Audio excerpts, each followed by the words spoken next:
জান্নাতুল ফিরদাউস সর্বশ্রেষ্ঠ জান্নাত। এই জান্নাতটা আছে কোথায়? হুজুর, আমাদের দিলের মধ্যে তো জান্নাতুল ফিরদাউসে যাওয়ার বড় আশা। এই কথা বলেন ঠিক না? এই যে এত রাত্রি পর্যন্ত যে এখন তো হলো ঘুমের টাইম, নজরুলের রহমতের সময়, নিচেও তো ঠান্ডা উপরেও ঠান্ডা, কেন বসে আছেন? যদি একটা কথা শুনতে পারি আর আমল করতে পারি, আল্লাহু আকবার, এই আমলটাই হলো আমার জীবনের সবচেয়ে বড় পাওনা। কথা বলেন ঠিক না? আপনারা যে এখানে বসে আছেন, আপনাদের কি টাকা দেওয়া হবে? এই কথা কয় না কেন? টাকা দেওয়া হবে? প্রশ্ন হলো, হুজুর জান্নাত তো আমরা যাব, এই জান্নাতটা আছে কোথায়? একটু পরিচয়টা আমাদেরকে বলে দেন, আছে কোথায় এবং যাওয়ার সিস্টেমটা কি, কিভাবে আমরা জান্নাতে যাইতে পারবো? দুইটা কথা যদি খুলে বলে দেন, অতি সহজে আমরা জান্নাতে যাইতে পারবো। কথা কোন ঠিক না? এদিকে তাকান, জান্নাতুল ফিরদাউস, এই জান্নাতটা আছে কোথায়? সহিহ মুসলিম শরীফের হাদিসের বিবরণে জান্নাতুল ফিরদাউসের তিনটা বৈশিষ্ট্য আছে। চিৎকার দিয়ে বলেন, কয়টা বৈশিষ্ট্য? তিনটা বৈশিষ্ট্য আছে।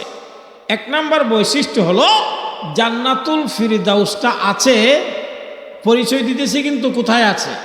জান্নাতুল ফিরদাউসটা আছে আল্লাহ পাকের আরশের সোজা নিচে। সুবহানাল্লাহ, জোরে বলেন, জোরে বলেন। তাহলে বুঝতে পারলেন জান্নাতুল ফিরদাউসটা আছে কোথায়? আল্লাহ পাকের আরশের সোজা নিচে। মনে করেন এটা হলো আল্লাহ পাকের আরশ, এটাই হলো জান্নাতুল ফিরদাউস। চিৎকার দেবেন সুবহানাল্লাহ। এক নাম্বার টু, দুই নাম্বার বৈশিষ্ট্য হলো জান্নাতুল ফিরদাউস থেকে চারটা সাগর প্রবাহিত, মানে চারটা সাগরের জন্ম জান্নাতুল ফিরদাউস থেকে। দুইটি সাগর আছে দুনিয়াতে, দুইটি সাগর আছে আসমানে। দুইটি সাগর দুনিয়াতে, একটা সাগরের নাম ফুরাত দরিয়া, আর একটা সাগরের নাম নীল দরিয়া। এই যে দুইটা সাগর, এই দুইটা সাগর হলো জান্নাতুল ফিরদাউসের শাখা। চিৎকার দিয়ে বলেন সুবহানাল্লাহ। দুইটি সাগর আছে আসমানে, একটা সাগরের নাম সিজান আর একটা সাগরের নাম জিহান। এই যে দুইটি সাগর, এই দুইটি সাগরও জান্নাতুল ফিরদাউসের শাখা। এই যে চারটা সাগর হলো জান্নাতুল ফিরদাউসের শাখা। এটা হলো জান্নাতুল ফিরদাউসের দুই নম্বর বৈশিষ্ট্য। তিন নম্বর বৈশিষ্ট্য হলো জান্নাতুল ফিরদাউসে থাকবেন সমস্ত আম্বিয়া আলাইহিমুস সালাম। আর জোরে কয় না সুবহানাল্লাহ। তিনটা বৈশিষ্ট্যের মাধ্যমে আমরা কি বুঝতে পারলাম? সমস্ত নবীদের আসল বাড়ির ঠিকানা কোথায়? জান্নাতুল, কথা কয় না, জান্নাতুল ফিরদাউস। সমস্ত আম্বিয়া আলাইহিমুস সালাম জান্নাতুল ফিরদাউসে থাকবে। আমাদের নবী মুহাম্মাদুর রাসূলুল্লাহ সাল্লাল্লাহু আলাইহি সাল্লাম, উনি জান্নাতুল ফিরদাউসের ভিতরে থেকে সমস্ত নবীদের উপরে উনি নেতৃত্ব দান করবেন। জোরে বলেন না সুবহানাল্লাহ। বন্ধুরা আমার, তাহলে যেই নবী সমস্ত নবীদের উপরে নেতৃত্ব দান করবেন, সেই নবীর উম্মত আমরা। তাহলে আমরা খুশি না বেজার? কথা কয় না কেন? খুশি না বেজার? আল্লাহু আকবার। আমরা তো সেই নবীর উম্মত, আমরা তো নবীজির উম্মত, যেই নবী দুনিয়া তো নেতৃত্ব দান করবেন, এমনকি পরকালেও সমস্ত নবীদের উপরে জান্নাতুল ফিরদাউসের ভিতরে তাইখা উনি নেতৃত্ব দান করবেন। জোরে কোন সুবহানাল্লাহ। দুনিয়াতে কোন কোন মানুষ জান্নাতুল ফিরদাউসের স্থায়ী বাসিন্দা হবে? দুনিয়াতে কোন কোন মানুষ জান্নাতুল ফিরদাউসের বাসিন্দা হবে? আল্লাহ সূরাতুন নিসা, কোরআনুল কারীমের মধ্যে একখান সূরা আছে, এই সূরার নাম সূরাতুন নিসা। এই সূরাতুন নিসার 69 নম্বর আয়াতে আল্লাহ সবিস্তারে ব্যক্ত করেছেন দুনিয়াতে কোন কোন মানুষ জান্নাতুল ফিরদাউসের মেহমান, এরা হলো আল্লাহ পাকের ভিআইপি বান্দা। জোরে কন্যা সুবহানাল্লাহ। এই মিয়া দুনিয়াতে ভিআইপি আছে না নাই? কথা বলতে হবে, আছে না নাই? দুনিয়াতে ভিআইপি প্রধান উপদেষ্টা, সে হলো ভিআইপি। আইন উপদেষ্টা, আইনমন্ত্রী, সে হলো ভিআইপি। ডিসি, এসপি, এরা হলো ভিআইপি। আল্লাহ বলেন প্রধান উপদেষ্টা এই পাবলিক আমার কাছে ভিআইপি না, আইন উপদেষ্টা আমার কাছে ভিআইপি না। এ দুনিয়ার বান্দারা শুনো, আমার কাছে ভিআইপি কারা? আমার কাছে ভিআইপি হলো দুনিয়ার 4 প্রকারের মানুষ, এরা হলো আমার কাছে ভিআইপি। জোরে কন্যা সুবহানাল্লাহ। কই প্রকারের মানুষ? কথা বলে না। কই প্রকারের মানুষ? 4 প্রকারের মানুষ হলো আল্লাহ পাকের কাছে ভিআইপি। আচ্ছা, আমরা কি আল্লাহ পাকের কাছে ভিআইপি হতে চাই?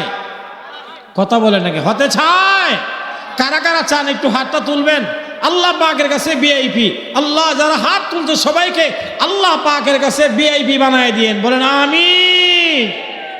আল্লাহ বলেন وَمَن يُطِعِ اللَّهَ وَالرَّسُولَ فَأُولَئِكَ مَعَ الَّذِينَ أَنْعَمَ اللَّهُ عَلَيْهِمْ مِنَ النَّبِيِّينَ وَالصِّدِّيقِينَ وَالشُّهَدَاءِ والصالحين।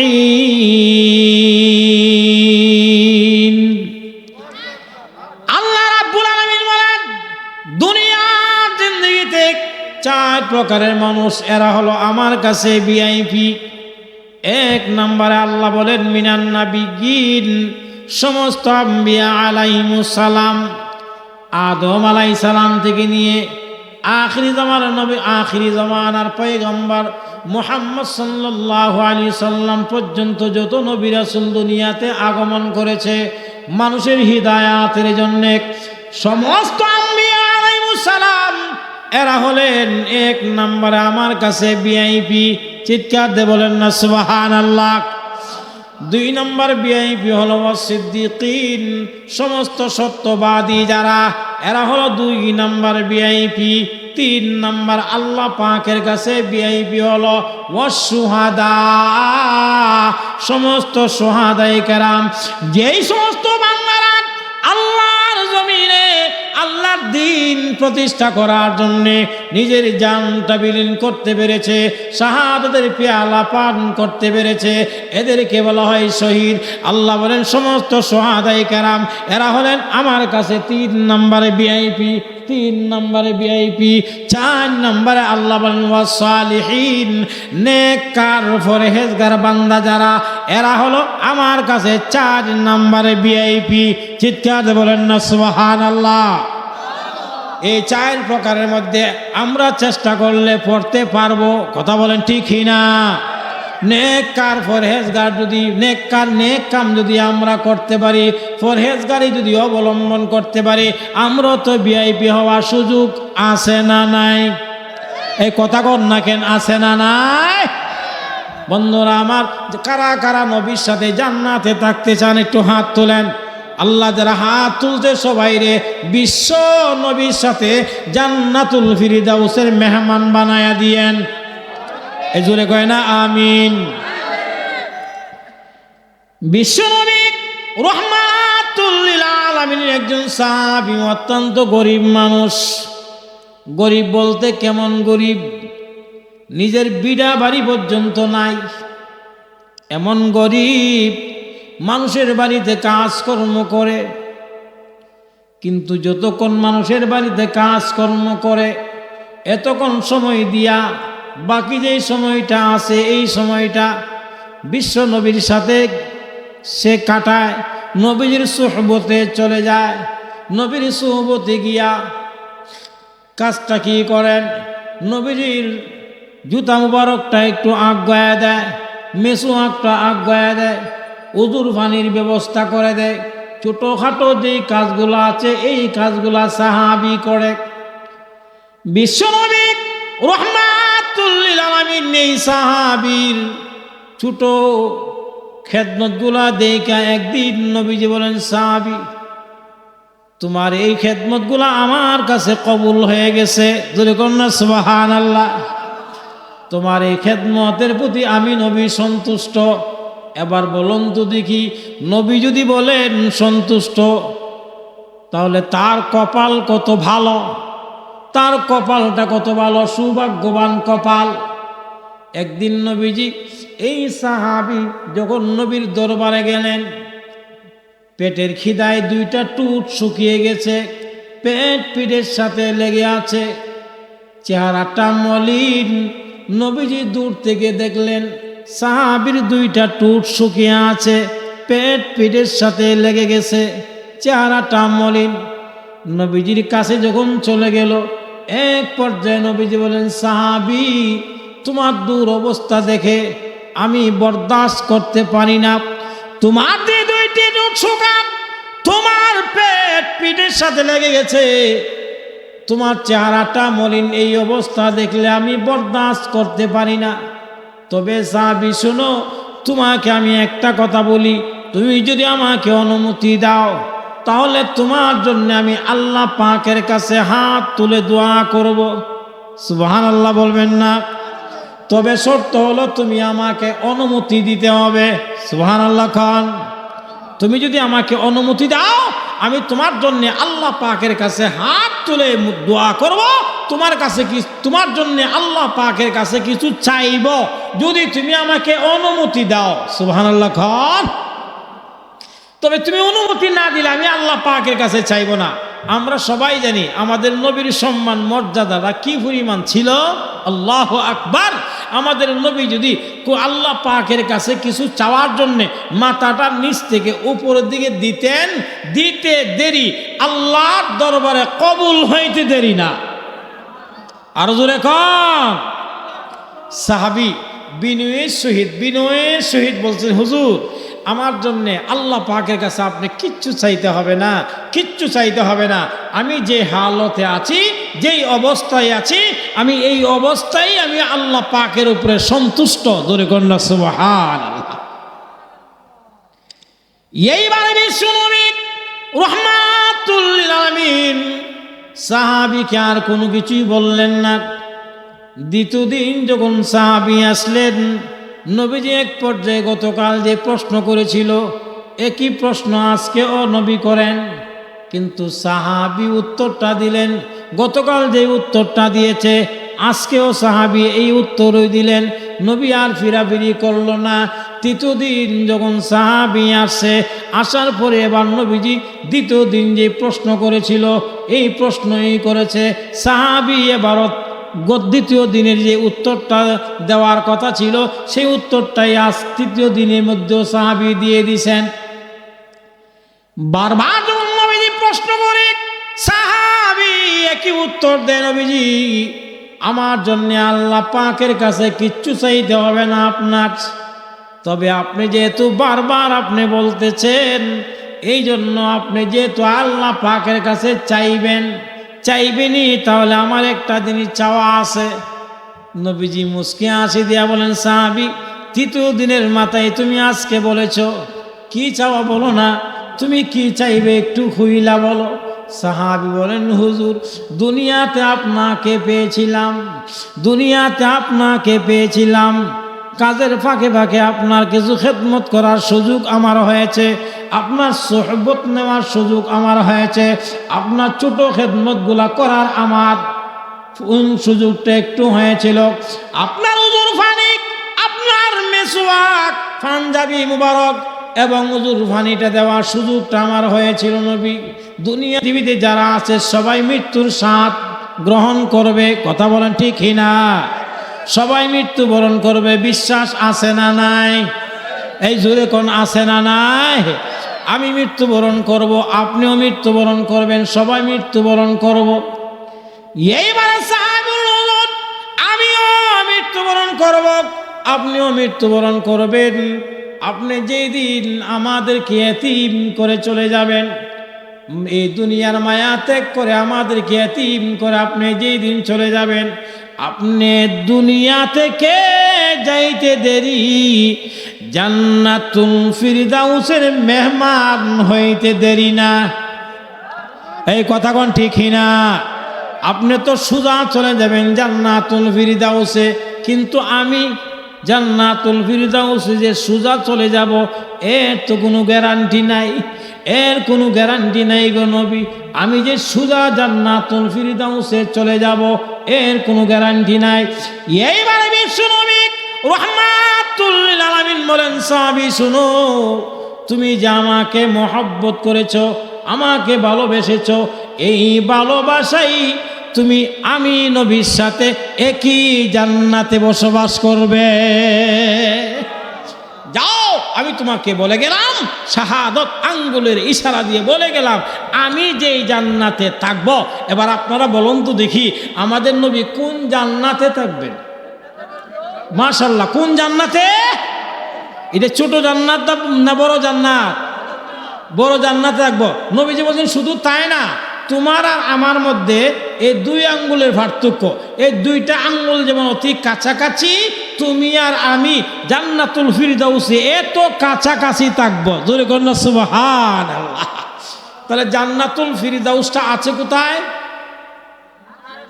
মাশাআল্লাহ, এই তো বুঝাইছেন। জান্নাতুল ফিরদাউসটা আছে কোথায়? আল্লাহ পাকের আরশের নিচে। এবার আপনারা বলুন তো দেখি, আমরা সবাই জান্নাতে যেতে চাই।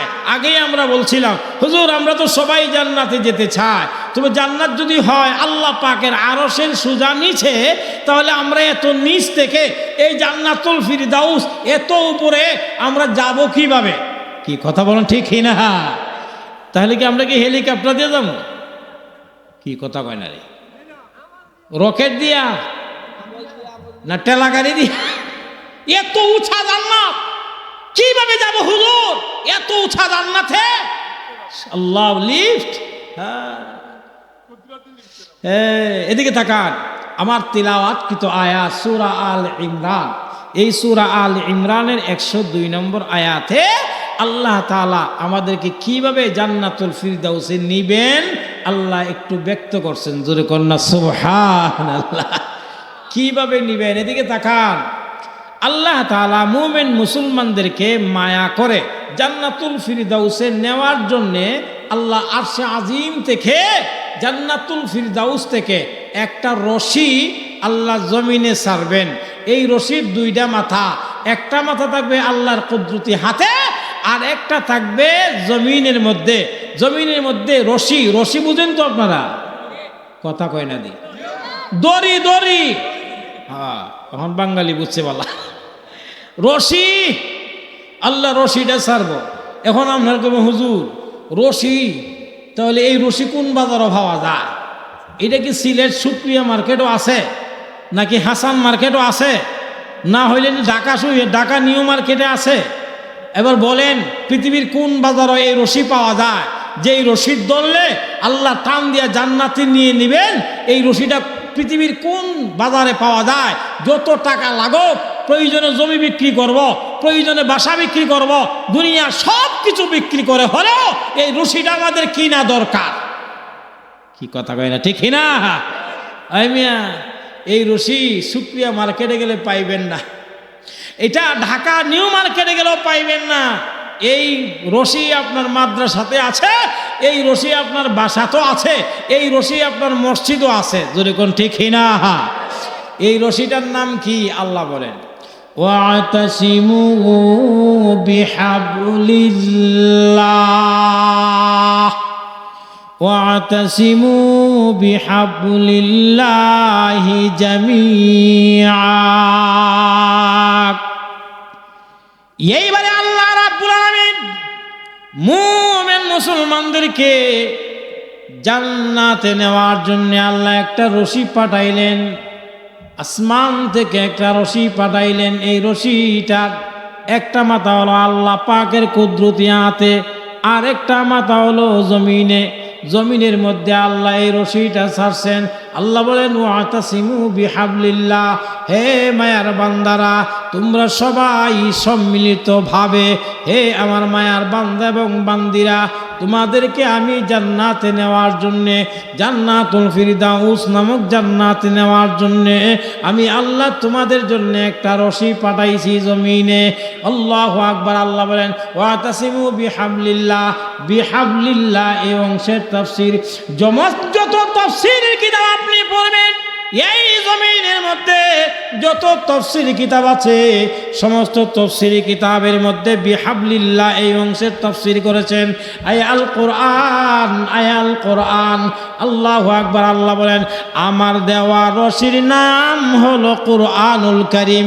হে দুনিয়ার বান্দারা, তোমরা সবাই সম্মিলিতভাবে আমার দেওয়া কোরআনকে তোমরা মজবুত করে ধরো। এই আসতে বলেন কেন সুবহানাল্লাহ? জোরে কয় না কেন সুবহানাল্লাহ? আল্লাহর কোরআনকে হালকাভাবে ধরার কথা বলছে না মজবুত করে ধরার কথা বলছে? এই কথা কন না কেন? মজবুত করে ধরার কথা বলছে। এখন আপনারা বলবেন যে হুজুর আল্লাহর কোরআন শরীফে যদি আমরা মজবুত করে ধরি তো আল্লাহ যদি আমাদেরকে জান্নাতে নিয়ে যায়, তাহলে আজকে উজু কইরা, এখন ঠান্ডা হোক না একবার বরফ দিয়ে হইলে উজু করিলাম, উজু কইরা এর পরে আল্লাহ যা করছে কোরআন শরীফের বুকের মধ্যে জড়ায়া ধর্ম আর ছাড়তাম না। এহমিয়া সব ধরা এক ধরা না, কথা কয় না ঠিক না? সব শাল যেমন বরিশাল হয় না, সব বন যেমন বান্দরবন হয় না, তদ্রূপভাবে সব ধরাও এক ধরা না। ধরার অর্থ কি? তা কোরআন যে অর্থে নাজিল হয়েছে, কোরআনুল কারীমের মধ্যে যেটা আল্লাহ হালাল ঘোষণা করেছে, আমার ব্যক্তিগত জীবন, পারিবারিক জীবন, সামাজিক জীবন, আন্তর্জাতিক জীবন, সর্বক্ষেত্রে এটাকে হালালভাবে নিজে আমল করা, বাস্তবায়ন করা। আল্লাহ কোরআনে যেটা হারাম ঘোষণা করেছেন, আমার সমস্ত ক্ষেত্রে আমি এটাকে হারাম হিসাবে মানা, বর্জন করা, এটার নাম হলো কোরআনকে ধরা। কথা কোন ঠিক না? নাকি এগুলো চাপ দিয়ে ধরে রাখবেন? কথা কই না রে, চাপ দিয়ে ধরে রাখবেন? চাপ দিয়ে ধরার নাম ধরা না। আল্লাহ বলছেন ওয়ালা তাফাররাকু, তোমরা নিজেরা আপসের মধ্যে বিচ্ছিন্ন হয়ে যাও না, আমার দেওয়া কোরআনকে তোমরা মজবুত করে ধরো। ধরে কোন সুবহানাল্লাহ। এবার আমি আপনাদেরকে একটা সহজ কথা বলি। মনে করেন কথার কথা, একটা ছোট একটা বাচ্চা মাঠে গিয়েছিল খেলার জন্যে। মাঠের কিনারায় একটা গর্ত আছে। গর্ত বলতে অনেক গভীর, এটাকে কোয়া বলে, কূপ বলেন আর কোয়া বলেন, এক কথায় কোয়া। এই কোয়াটা খুব গভীর। এই কোয়ার মধ্যে বাচ্চা খেলতে গিয়া সে পড়ে গেছে। এখন আপনার চোখের সামনে যদি একটা বাচ্চা যদি কোয়ার মধ্যে পড়ে যায়, আপনার দায়িত্ব কি, আপনার মানবতা কি? এই ছেলেটাকে আগে এই কোয়া থেকে যে কোনো সিস্টেমে বাচ্চাটাকে তোলা। কথা কোন ঠিক না? নাকি আপনি কোয়ার সামনে দাঁড়ায়, পাশে দাঁড়ায় আপনি সানাবুট খাইবেন? কথা কই না দি, সানাবুট খাইবেন? নাকি এই বাচ্চাটাকে যেই কোনো ভাবে হোক উদ্ধার করা, এটা হলো মানবিকতা, এটা হলো মানবতা। কথা বলেন ঠিক না? বাচ্চাটাকে তুলতে হবে, বাচ্চাটাকে কোয়ার নিচ থেকে তুলতে হবে। এখন আপনারা বলেন এই বাচ্চাটাকে তোলার জন্যে আপনি দৌড়ায় গিয়ে একটা রশি আনছেন, রশি না তার কোয়ার নিচের মধ্যে ছাড়ছেন, ছাড়ার পরে বলছেন বাবা তুমি এই রশিটার মধ্যে ধরো, ভালো কইরা ধরো। আচ্ছা, এই বাচ্চাটাকে আল্লাহ দুইটা হাত দিয়েছে, আমাকে যেমন আল্লাহ দুইটা হাত দিয়েছে, আপনাকেও আল্লাহ দুইটা হাত দিয়েছে। আচ্ছা, দুইটা হাতের মধ্যে, ডাইন হাতের মধ্যে আপনার 5টা আঙ্গুল আছে, বাম হাতের মধ্যে 5টা আঙ্গুল আছে। আপনাদের আছে না নাই? কথা কয় না কেন? আছে না নাই? কিছু কিছু পাবলিক আছে এর আর 22টা আছে। কি কথা কয় না? আসেনি 12টা, আমরা হইল 10টা আর হেরা হইল 12টা। আছে না নাই? 12টা হোক আর 10টা হোক, তবে 10টাই বেশি।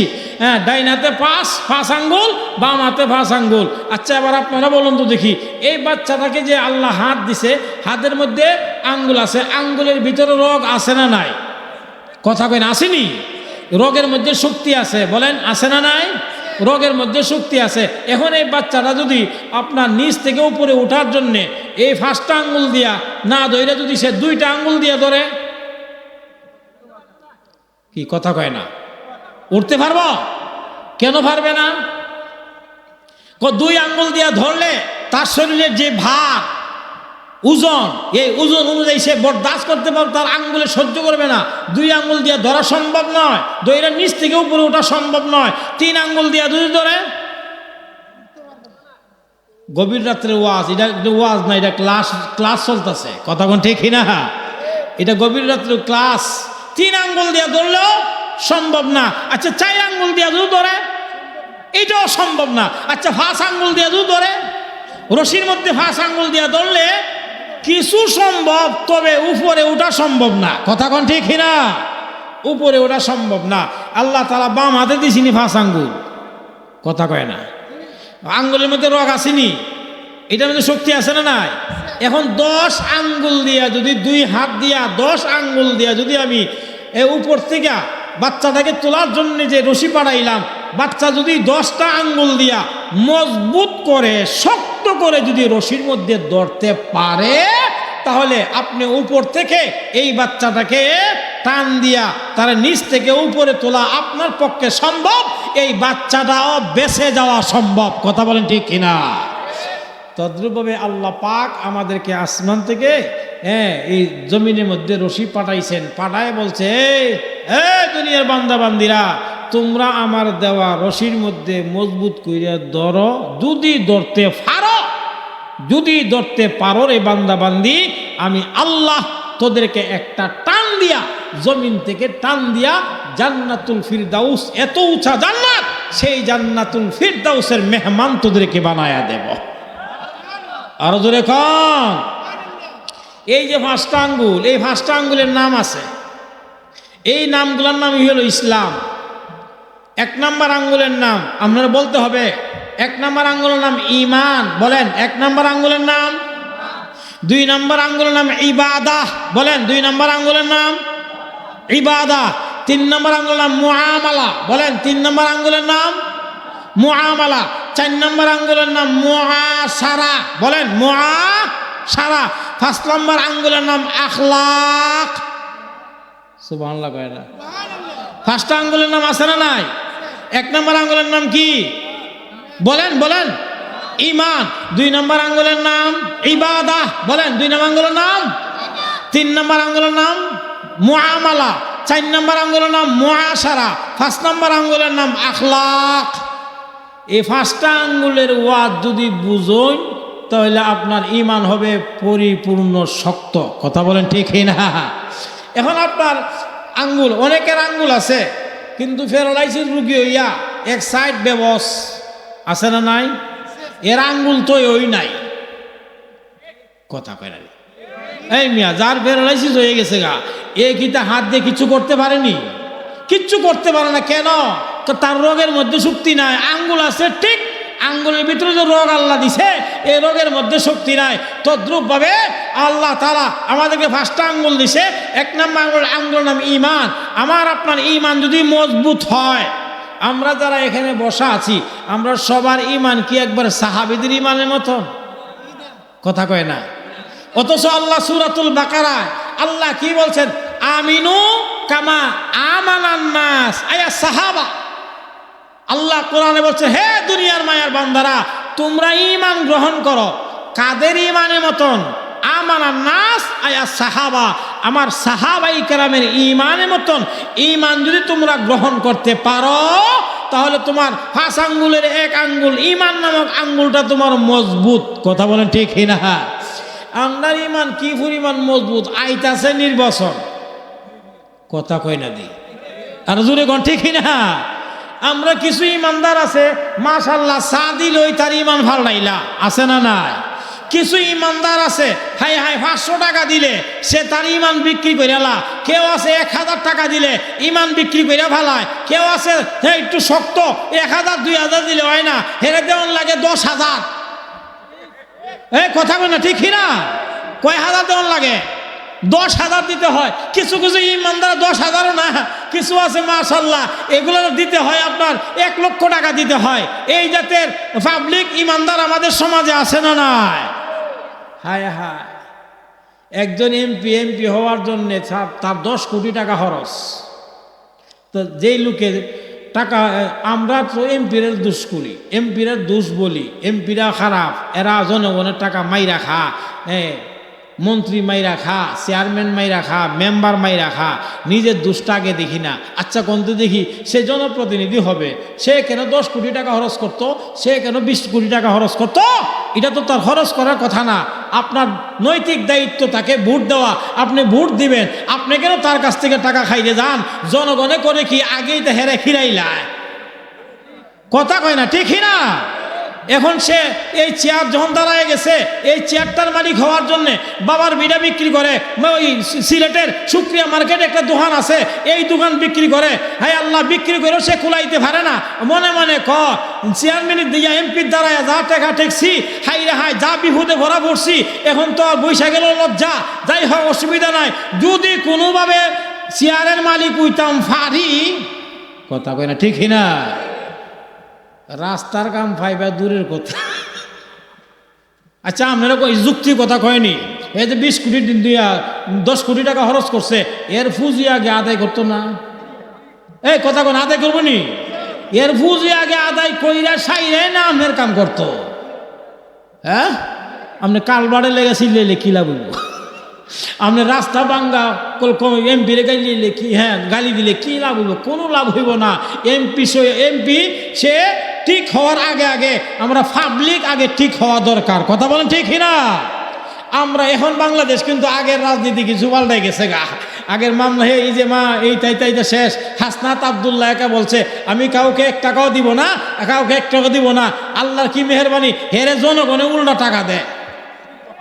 এই কথা কোন ঠিকই না?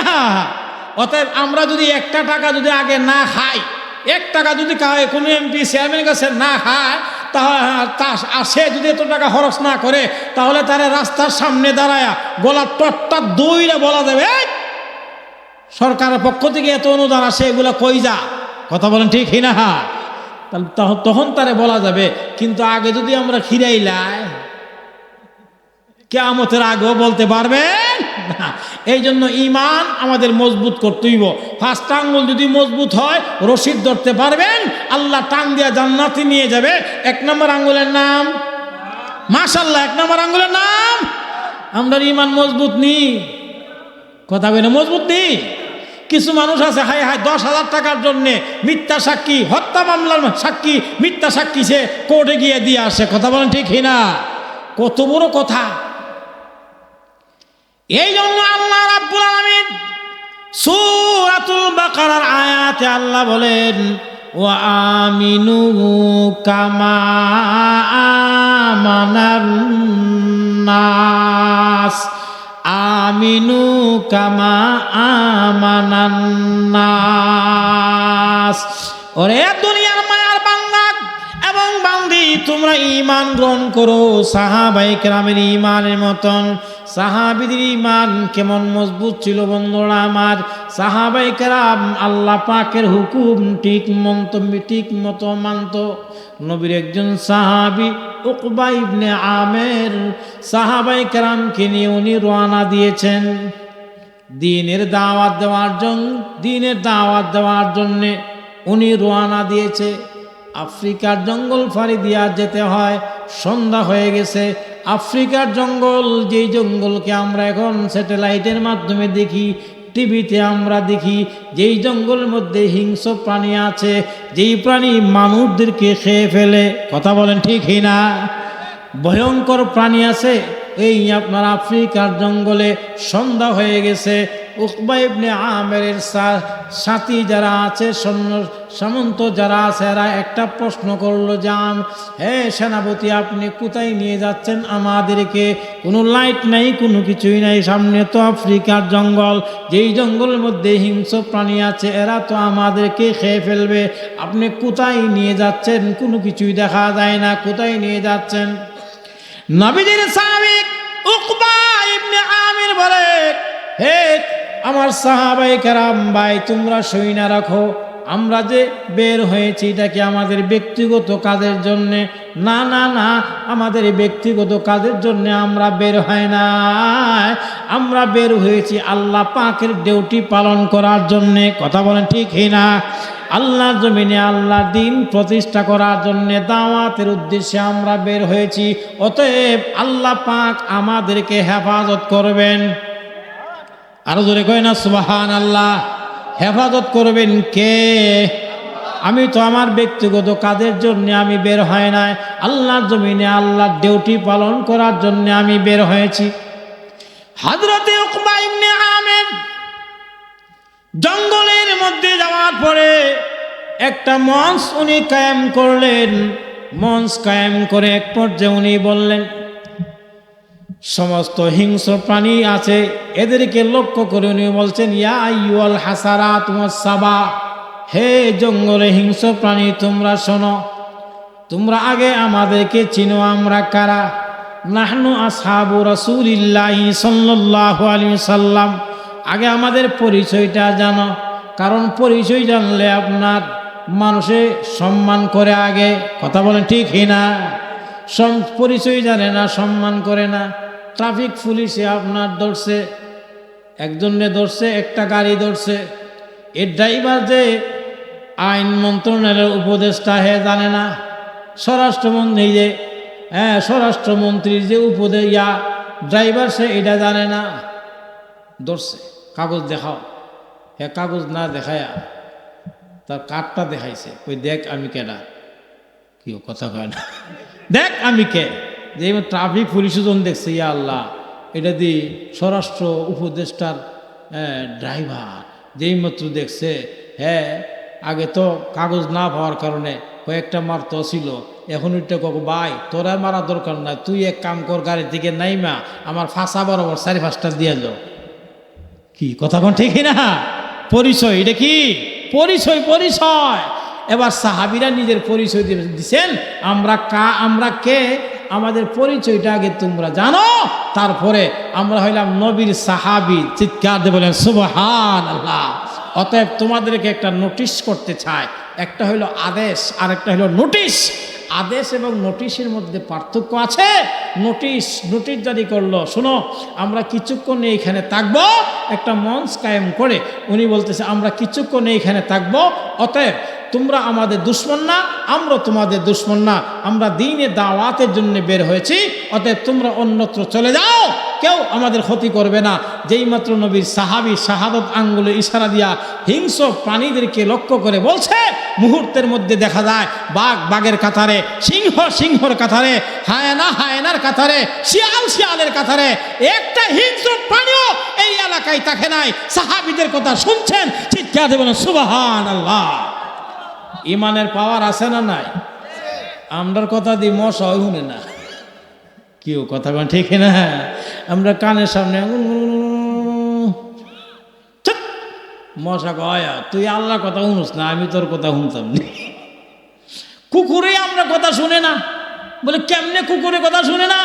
কুকুরে আমরা দেখলে হায় হায়, কুকুর মুয়াজ্জিনে আযান দেয়, আর তোর বাসা হইল মসজিদের পাশে, তুই মসজিদের পাশে বাসা তোয়া মুয়াজ্জিনে আযান দে হাইয়া আলাস সালাহ হাইয়া আলাল ফালাহ, তুই মসজিদে যাস না, বিড়ি সিগারেট টান দিয়া মসজিদে দেখায়া তুই আরো বৃদ্ধাঙ্গুলি দেখা, তুই আল্লাহর ডাকে সাড়া দেস না, আমি কি তোর ডাকে সাড়া দিবনি? তুই আল্লাহর ডাকে সাড়া দিবে, আমিও তোর ডাকে সাড়া দিব। কথা বলেন ঠিক কিনা? আজকে আমাদের কথা শুনে না কেন? আমরা ইমানের পাওয়ার আসেনি মিয়া, কথা কই না আছে? তা আঙ্গুলে যদি রোগ ও শক্তি না থাকে, রশিদ ধরুন যাবনি, কথা কয় না, রশিদ ধরুন যাব, রশিদ না। আচ্ছা, রশিদ যদি না ধরতে পারে, ছোট বাচ্চাকে উপরে উঠতে পারবো নি? কুয়ার উপরে উঠতে পারবো? তদ্রুপ ভাবে আল্লাহ আমাদেরকে বেহেশতে নিতে পারবে না যদি আমরা ইমান মজবুত না করি। কথা কোন ঠিক না? তাহলে 5 আঙ্গুলের 1 আঙ্গুলের নাম, আরো জোরে করে, 1 আঙ্গুলের নাম। এই ইমানটা মজবুত যদি করতে পারি, সাহাবীদের ইমানের মতন ইমান যদি আমরা করতে পারি, তাহলে কেবলমাত্র আমাদের ইমান মজবুত। আরো জোরে কোন ঠিক না? তাহলে 2 নম্বর আঙ্গুলের নাম কি? ইবাদত। বলেন 2 নম্বর আঙ্গুলের নাম নামাজ, রোজা, হজ, যাকাত, যা কিছু আছে সমস্ত কিছু এটার মধ্যে আছে। হায় হায়, এটার মধ্যে আছে ইবাদত। এখন এই ইবাদত আমরা কে কতটুকু ইবাদত বন্দেগী করি, কে কতটুকু আল্লাহর গোলামি করি, কে 5 ওয়াক্ত নামাজ পড়ি? আমরা কি সবাই 5 ওয়াক্ত নামাজ পড়ি মিয়া? আমরা সারা রাত দোয়া শুনতাম পারি, তবে 5 ওয়াক্ত নামাজ আমাদের পক্ষে সবার পক্ষে সম্ভব না। মুসল্লি কয়েক প্রকার, বলেন মুসল্লি কয়েক প্রকার। কিছু মুসল্লি আছে 5 ওয়াক্ত মুসল্লি, কেউ আছে 2 ওয়াক্তের মুসল্লি, কেউ আছে 1 ওয়াক্তের মুসল্লি, আছে না নাই? কেউ আছে সাপ্তাহিক, মাতে না দিলে সাপ্তাহিক। সবার আগে দেখবেন শুক্রবারে ফাতলা ফান্দি বইরা একবার সুজা ইমামের বরাবর বোঝা যায় সানি ইমাম। কথা কয় না, ঠিকই না? এই 5 আঙ্গুলের ওয়াজ করতে গেলে আমার ফজর আজান দিব, আর আপনারা কইবেন যে হুজুর তাকদা বাড়ির যাই না না। আল্লাহ সুবহান, অত বাজে গেছে গা 1:40। এত লম্বা ওয়াজ করা ঠিক না, ঘুম দরকার আছে। কালকে গেছি ফজরে 4:20 গেছি বাসা, আজকে তো বাজবো মাশাআল্লাহ ফজর নামাজকে ফরন লাগবো। বুঝছি আমরা সবাই জান্নাতে যাইতেন চান, ইচ্ছা আছে না নাই? নবীজি একদিন জিবরাইলকে ও জিবরাইল, তুমি তো আমার কাছে আসছো। আমাদের নবীর কাছে জিবরাইল 1-2 বার না 24,000 বার আগমন করছে। না আরো ঘুমাই সুবহানাল্লাহ, জোরে কোন সুবহানাল্লাহ। কয় হাজার বার? 24,000 বার আগমন। জিবরাইল নবীজি এক পর্যায়ে জিবরাইলকে বলে, ও জিবরাইল, তুমি যে আমার কাছে এতবার আগমন করো, আর তোমার যে গতি, এত দ্রুত গতিতে কিভাবে আসো? তোমার গতিটা আমি একটু বুঝতাম, এত দ্রুত গতিতে কিভাবে আসো? জিবরাইল কো, হুজুর এটা আপনি বুঝতে পারবেন না, আপনি আন্দাজও করতে পারবেন না। এটা যদি বুঝতে হয় তাহলে আপনি কয়েকটা উদাহরণ বুঝতে হবে। উদাহরণ বুঝলেই বুঝবেন আমার কি পরিমাণ গতিটা। কোথায়? বলে হ্যাঁ, লম্বা ইতিহাস বলবো না। আয় আল্লাহ, ইউসুফ আলাইহিস সালামের ভাই, ওনার বাবা 2 বিয়ে করছে।